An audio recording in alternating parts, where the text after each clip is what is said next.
Sir जहाँ एक तरफ गवर्नमेंट अथॉरिटीज़ और हेल्थ केयर सेक्टर जो गवर्नमेंट डिपार्टमेंट्स हैं वो होम्योपैथी को पब्लिकली कोई बोल्ड क्लेम करने से मना करते हैं, like homeopathy can treat XYZ disease, but वहीं दूसरी तरफ बड़ी बड़ी होम्योपैथिक मैन्युफैक्चरिंग कंपनीज की जो मेडिसिन मैन्युफैक्चर कर रहे हैं उनकी मेडिसिन की टीवी पे भी ऐड आ रही है, ऑनलाइन भी ऐड आ रही है, न्यूज़पेपर्स में भी आ रही है। उसमें भी कहीं ना कहीं ये क्लेम तो होता ही है कि this medicine can cure your disease. जी, तो इस पे आपका क्या टेक है सर?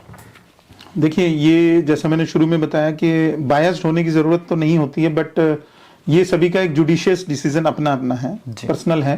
बट कंपनीज अगर ऐसा करती हैं और लोगों के हित में कुछ हो रहा है तो गवर्नमेंट को उस हिसाब से कुछ एक्शन अगर लगता है तो लेना चाहिए। बट मुझे ऐसा लगता है कि किसी भी तरीके से होम्योपैथी की जो डेवलपमेंट है अगर कुछ थोड़ा बहुत हो भी पाई है वो इसी वजह से हो पाई है कि शायद इस तरह की कुछ प्राइवेट कंपनीज ने आगे आकर के चाहे अपने बेनिफिट के लिए ही सही, यहां मैं थोड़ा सा मॉडिफाई कर दूं कि चाहे अपने बेनिफिट के लिए ही सही, बट वो होम्योपैथी को तो एटलीस्ट प्रमोट कर पाए। जी, उनका योगदान अतुलनीय रहेगा, अलग रहेगा, क्योंकि उन्होंने होम्योपैथी को घर तक पहुंचाया। हर घर तक होम्योपैथी अगर पहुंच रही है तो वो कुछ कंपनीज के कुछ चीप प्रोडक्ट की वजह से पहुंच गई।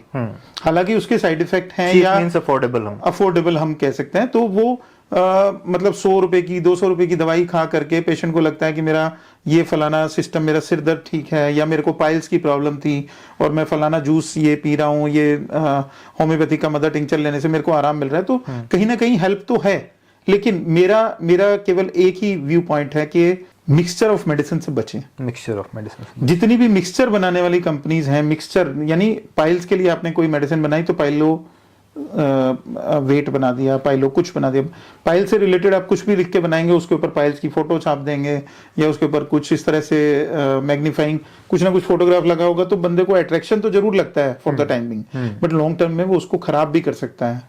यानी आपके पाइल्स तो ठीक हो गए और बाद में आपको एनल वार्ड्स की प्रॉब्लम आ गई, फिर आप क्या करेंगे? या आपका केस ही बिगड़ गया, फिर आप क्या करेंगे? तो उससे ज्यादा अच्छा है आप एक जब भी मतलब इस तरह की डिजीज के लिए आप ट्रीटमेंट के लिए जाएं तो अच्छे किसी डॉक्टर को, प्रॉपर क्लासिकल डॉक्टर के पास ही पहुंचे, मिक्सचर ऑफ मेडिसिन से बचें। Personalization is the key, personalization and individualisation.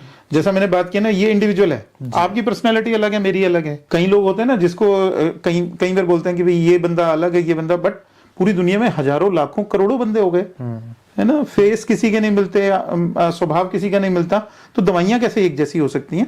यही केवल डॉक्टर हैनीमैन का व्यू पॉइंट था जिस टाइम पे उन्होंने होम्योपैथी बनाई कि सभी की मेडिसिन कुछ डिफरेंट होनी चाहिए। जैसे जिसके सिम्टम्स हो रहे हैं, किसी को मीठा अच्छा लगता है खाने में, किसी को सीधा सोना अच्छा लगता है, किसी को उल्टा होकर सोना अच्छा लगता है, किसी को रात को सपने बहुत आते हैं, किसी को आते ही नहीं है, किसी को पानी से डर लगता है, किसी को किसी भी चीज से डर नहीं लगता।